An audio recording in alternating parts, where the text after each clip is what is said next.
Today we celebrate Independence Day, known colloquially as the 4th of July, which is celebrated as a federal holiday in the United States, commemorating the Declaration of Independence, which was ratified by the Second Continental Congress on July 4th, 1776, establishing the United States of America. It is celebrated with parades, fireworks, games, and many kinds of celebrations. And I have been a part of this celebration all my life. I have marched in such parades since I was in grade school. And we were aware of why we were celebrating. As we stop to consider how this came about, one begins to ponder the kind of men that would create such a document. For to say that you're getting away from a tyranny of government of England from which you came is to only create problems with those who thought that they owned you. As I thought of the individuals that took such a thing in hand, I had to think of people like Washington, Adams, Jefferson, men who had courage, fortitude, wisdom, and dedication to a cause. Good many of them hung because they were caught by the enemy. In my meditation on this story, I was reminded not only of those men, but Lincoln and others of his time. And then the name Joseph came to me. Joseph. Do you remember the story of the birth of Christ as told in the book, My Soul Doth Magnify the Lord, dictated by Mother Mary? Do you remember how Mary, when she was born, was dedicated to the service of Almighty God? She committed herself to be raised in the temple as a temple virgin, never to give herself to any man. Remember when she was 14 years old, how the high priest said at that time, the time had come that all the temple virgins were to be married off, and had commanded that all the single men were gather together and be mated to them. And do you remember how Mary said she could not participate in his plan because of her vow to chastity? And do you remember how the priest was so shocked that someone would say that to him, refused to be married? It shocked him so much that he called all the people of officials together in Jerusalem and around Jerusalem, and all the neighboring places, to meet together that he might have their advice on how to proceed with such a difficult situation. When they were accordingly met, so the word goes, they unanimously agreed that they needed to seek the Lord and ask counsel from him for this matter. And when they were all engaged in prayer, The high priest, according to the usual way, went to consult God. And immediately there was a voice from the ark and the mercy seat, which all present heard, that it must be inquired, sought out by the prophecy of Isaiah, to whom the virgin should be given and be betrothed to. For Isaiah saith, there shall come forth a rod out of the stem of Jesse, and a flower shall spring out of its root, and the Spirit of the Lord shall rest upon him, the Spirit of wisdom and understanding, the Spirit of counsel and might, the Spirit of knowledge and piety, and the Spirit of the fear of the Lord shall fill him. Then, according to this prophecy, the priest appointed that all men in the house of the family of David who were marriageable and were not married should bring their several rods to the altar, and out of whatsoever person's rod after it was brought, a flower should bud forth, and the top of it the Spirit of the Lord shall sit in the appearance of a dove. He should be the man to whom this virgin should be given and be betrothed. But Matthew tells us Joseph, being advanced in years, and by the way, Joseph is Saint Germain, was an incarnation of Saint Germain. He was older. He drew back his rod when everybody else presented his, so that when nothing appeared agreeable to the heavenly voice, because nothing happened, the high priest judged it proper to consult God again, who answered that he to whom the virgin was to be betrothed was the only person of those who brought together who had not brought his rod and submitted it. In other words, he just sort of disappeared for a little bit. Joseph, therefore, was betrayed, for when he did bring his rod, a dove came from heaven, pitched upon the top of it. Everyone plainly saw that the virgin was to be betrothed to him. As one looks at this requirement, it makes sense that the younger men may not have passed such a test. Having the spirit of wisdom and understanding, the spirit of counsel and might, the spirit of knowledge and piety, the spirit of the fear of the Lord. And that's not fear on the negative side, it's respect, deep, deep respect. Indeed, look at the tests before them. They were required to go to Bethlehem to pay their taxes, you remember. As they got there, behold, Mary started having birth pains. All hotels were full of people there to pay their taxes. Joseph hurriedly found a cave that was used by flocks to feed their sheep in.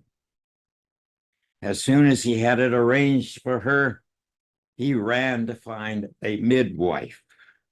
When he returned with the midwife, baby had already been born.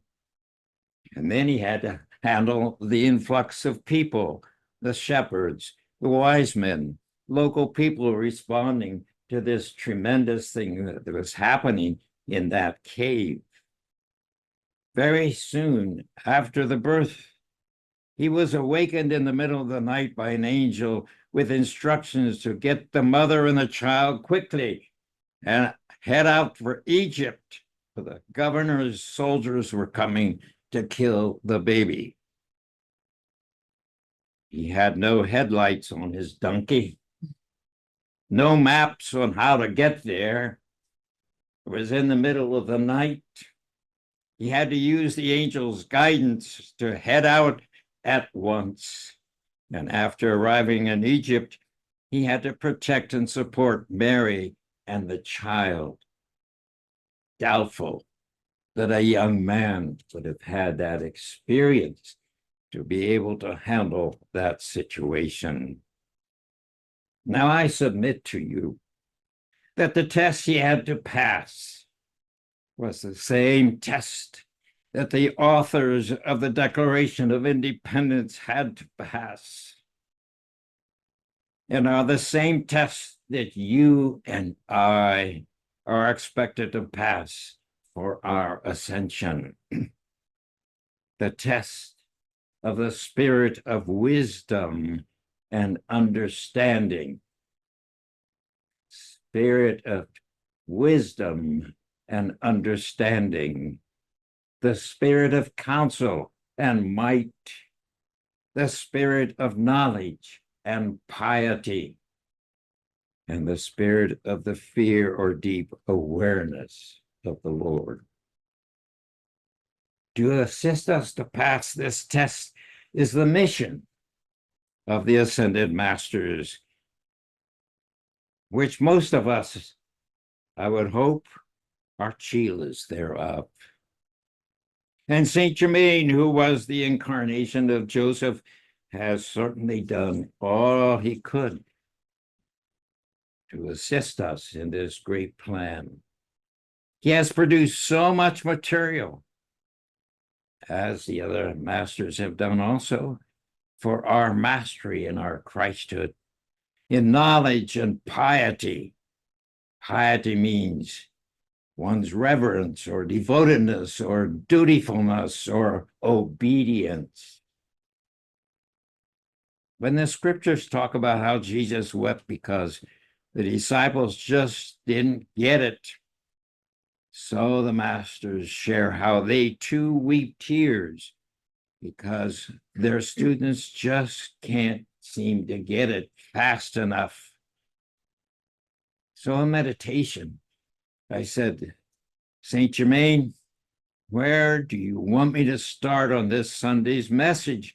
Because there's so much we could talk about in terms of the time in which we're living.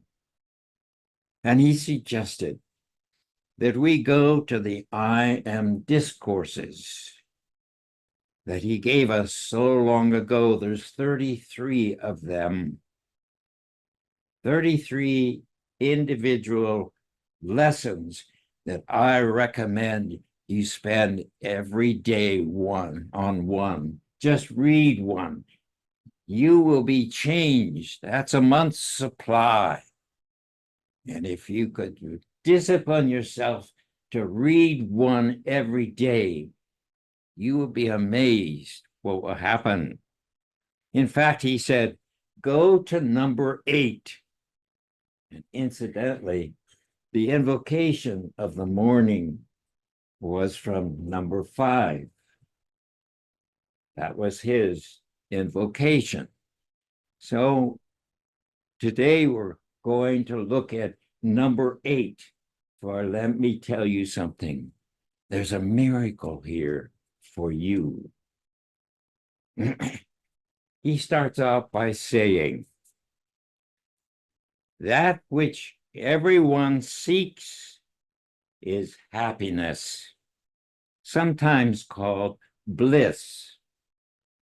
And yet many who have sought so earnestly have unknowingly continued to pass by the key to this happiness. The simple key to perfect happiness and its inherent sustaining power is self-control and self-correction. Self-control and self-correction. What does that mean? You never let yourself get upset. That's a big test. That's why we're not moving forward, because we mess ourselves up because we don't have control. He said this is so easy to accomplish when one has learned he is the I am presence and intelligence controlling and commanding all things. You are the I am presence in action. That's you. Now, we don't usually think in these terms. I have my I am presence, and you have your I am presence, and we sing to I am presence, and so on. But when you think it's not that I have an I am presence, I am the I am presence. I am God in manifestation now. That makes all the difference in the world. If something suddenly hits me, I sit down immediately and say, Lonello, hey, hello, Lonello, yes, he says. Do I have to be worried about this? No, always, no. You don't have to be worried about it. Immediately I can relax. If we can begin to see, get away from all of this stuff that we carry around. This is why our minds are so messed up, because we have so many concerns that we're thinking about. So, surrounding each individual is a thought world created by him or her. This is what we call an aura. Within this thought world is the seed, the divine presence, the I am, which is the only acting presence there is in the universe. You are God in manifestation, and which directs all energy. This energy can be intensified beyond any limit through the conscious activity of the individual. The divine presence within is likened unto the pit or seed of a peach. The thought world around it unto the pulp of the peach. The pulp represents not only the thought world created by the individual, but also the universal electronic substance, ever present, waiting to be acted upon by the conscious determination of the individual to be precipitated into his visible use as the form of whatsoever he may desire. Now, most of us, that's too difficult. We worry, and what we worry about comes about just like we thought, because that's what we have created by our thoughts. If we reverse that and begin to think in terms of love and peace and joy and so on, then that which we have created comes back to us again. When we begin to see that we are God in manifestation in every thought we think, happens. Now, masters have asked us over and over again, turn off your television. Why? Because the television has many impressions all at once in order to have the picture there. Your mind is taken in that. So your mind is so messed up with all the stuff happening all the time that we don't think a single thought. I dare you to stop and try to think a single thought for 5 minutes, 2 minutes, 1 minute. You know, a couple seconds in, suddenly you're thinking over here. Suddenly you're thinking over there. try to hold it because our modern televisions makes it impossible unless we let our kids sit before them over and over again. And we wonder why everything is going helter-skelter in our society. The sure pathway to the understanding and use of this conscious power comes through self-control. What do I mean by self-control? St. Germain says, first, the recognition of the I am intelligence as the only acting presence. Secondly, that knowing this, we know there is no limit to the power of its use. Third, that the individuals, having been given free will and choice, do create in the world about them whatsoever their thought through their attention is held firmly upon. What you worry about will come about because you create it. The time has arrived when all must understand that thought and feeling are the only and mightiest creative power of life in the universe. Thus, the only way to the definite use of the full power of one's thought and feeling is God in action, is through self-control and self-correction, by which one quickly reaches the attainment and understanding whereby he may direct and use this creative thought power without any limitation whatsoever.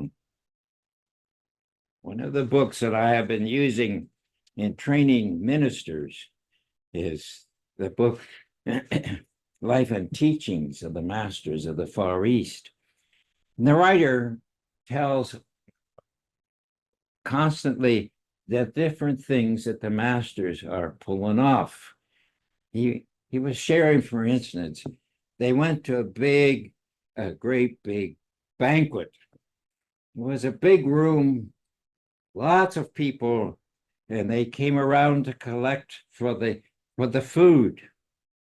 And as he was talking with the master was just sitting there sharing, and he said, by the way, they're going to be collecting food, but I'll take care of it. You don't have to worry about it.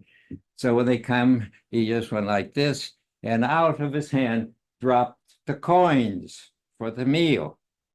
He didn't reach in his pocket to get his billfold. He didn't do anything. He just was sitting there talking, and they had it in. It was gold coins, precipitated when he needed it. When you see this and you begin to understand what concentration can happen and what you can do, it's amazing, totally amazing. Yeah, we've been told this how many times, but do you believe it? Do I believe it? Am I able to do this? Think about this. When sufficient self-control is attained, it enables individuals to hold the thought steady upon a given desire, likened unto the flame of the acetylene torch when held immovable.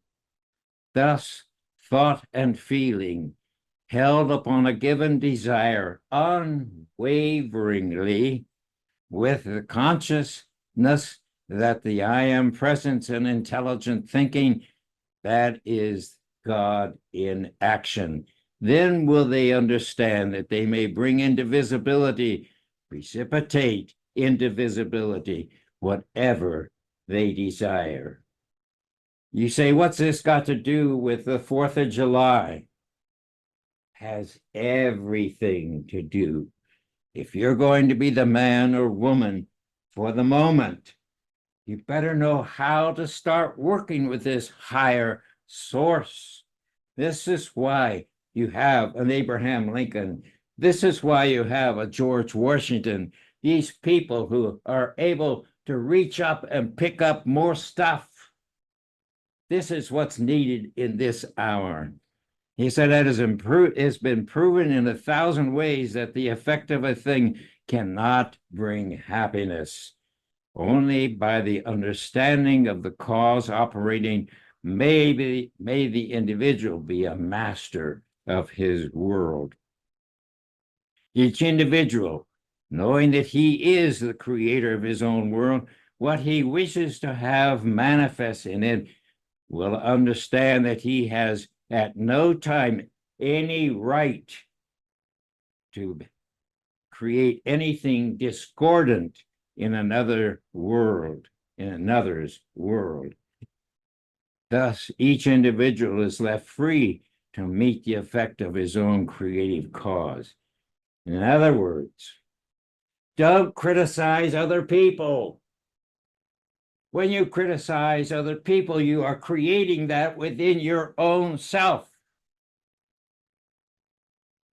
When we begin to understand this, things can start changing in the society. You meet people who all they do is criticize other people. Criticize.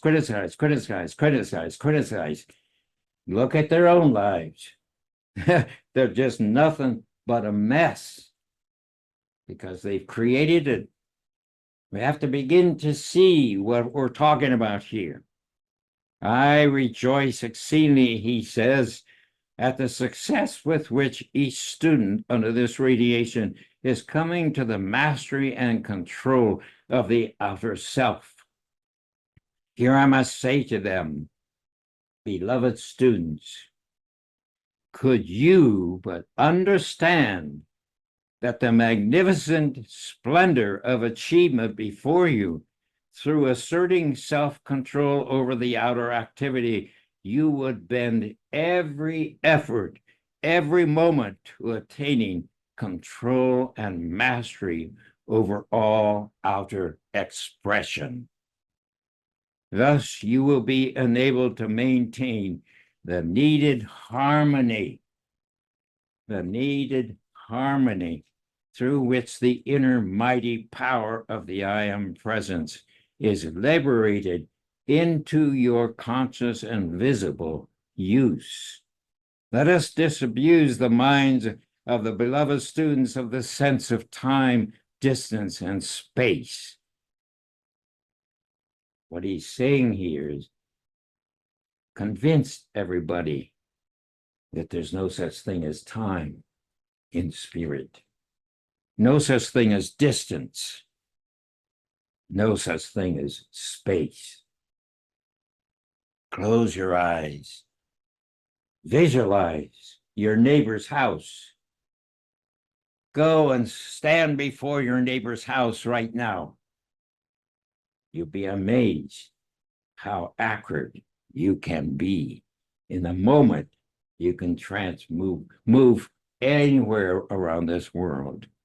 He said, the key which opens the entrance to all higher spheres above you lies in the simplicity and firmness of this self-control. All students should dwell earnestly on the great truth that where your consciousness is, there you are, for I am everywhere. Long dwelling in consciousness that there was space, great distance, or that there is time, is all the outer creation of man. Therefore, to step through the gossamer veil that separates your outer consciousness from its full inner power and activity is but a state of thought and feeling. In other words, you can have an experience in the spirit at any moment you want. Nothing can stop you. It's been interesting. I've been experimenting with when people pass over. They call it death, but there's no such thing as death because the people don't experience it. When they pass over, I call for the name. My brother, when he passed over, I in meditation. I said, Glenn, are you there? Yes. How are you? Oh, I'm fine. I said, how do you find things? It's beautiful. What do you have concerns? He was concerned about his wife he left behind. But I was able to talk to him. He was talking to me. It was real because there's no limitation. You can do that as well. Those who are reaching to the light so earnestly, desiring to live in and be children of the light, are dwelling constantly in these higher spheres. The beauty of these spheres surpasses the fondest imagination of the outer consciousness. When you enter them consciously and at will, you will find all creation there just as tangible as your physical buildings are here. To take your firm stand, I am the power of my complete self-control forever sustained, will make it easier for you to gain this mastery. Students must be conscious that when they recognize the I am presence acting, it is impossible to be interrupted or interfered with in any way. No, there is no time, no space. Then the knowing of the vastness of eternity is within your grasp. You can be here and in Europe at the moment, at any moment. Just close your eyes, go there, begin to experience this higher sphere anytime you want. You say, but how do we do this? By knowing that we are consciously there.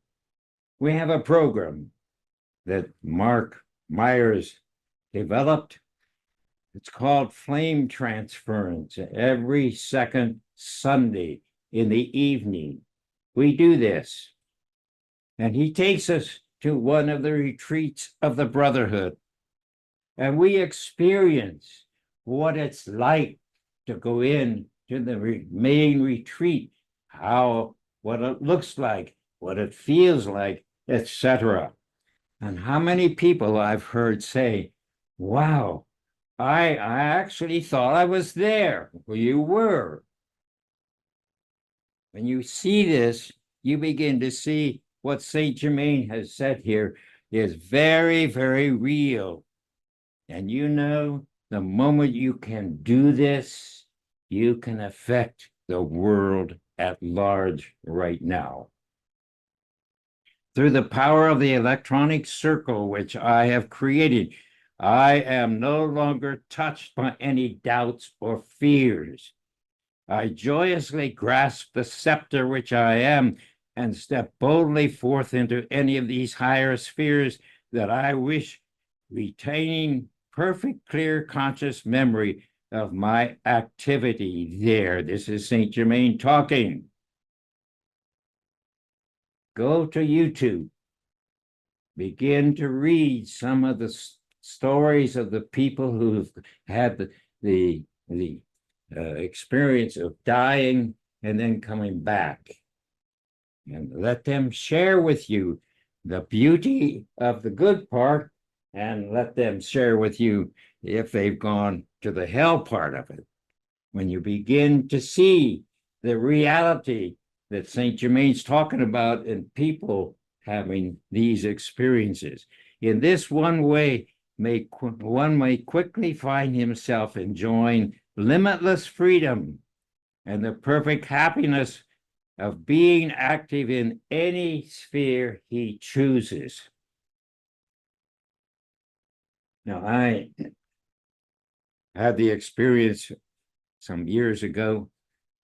My mother was very disturbed when when she found out that I was part of the students of um, the Divine Mother. And she could not write me bad enough. Come home and repent. You're in the wrong thing, etc., etc. Well, it was about 5 or 6 years after she passed. I was in my bedroom, and suddenly there she stood. And I said, "Hi, Mom. What? How are you doing?" She said, "Carl, I had to come. I want you to know I understand now. I really understand." I said, "Well, good. So good to see that you resolved it." But she came back. My father came back. Each of them came back in a different way, but suddenly there they were. They're very real. Everything is there. So to be aware of all of this, he says, to be aware of what is 1,000 years in advance, you can actually go there. Become aware. So when you go into meditation, ask whether you're going to be here a year from now today. What do you get? You can find out when your time approximately is, when you're going to make your transition. Nothing is hidden, it's all there. Can you imagine what this means in an hour in which we live right now? When you're dealing with youth, the whole situation of murder and so on and so forth, all of this can be dealt with right now if you believe that you can do something about it. It's just a matter of going into meditation and going and blessing and changing the frequencies and so on. The great delusion the outer consciousness of mankind has built up, creating time and space in its belief, has been the great stumbling block to humanity's freedom. Those who have reached the great disillusionment that wealth or the outer effect of things cannot bring happiness will understand with great blessing that within their own creative thought, power, and feeling are held in perfect happiness, perfect freedom, and perfect dominion. You can be behind bars, sitting in a prison, and be totally free to roam the world. No one can stop you. When the student once understands that whatsoever he connects himself with through his attention, he becomes part of, to the degree of the intensity with which his attention is fixed. He will see the importance of keeping his attention off the seeming destructive angles of human experience, no matter what they are, to discuss the seemingly inability, shortcomings, or faults of your friends and associates, but builds that element within your own with your own discussion, rests within your own consciousness, and also adds to the appearance of which the person goes on. So I want to skip some because I'm feeling the time has come.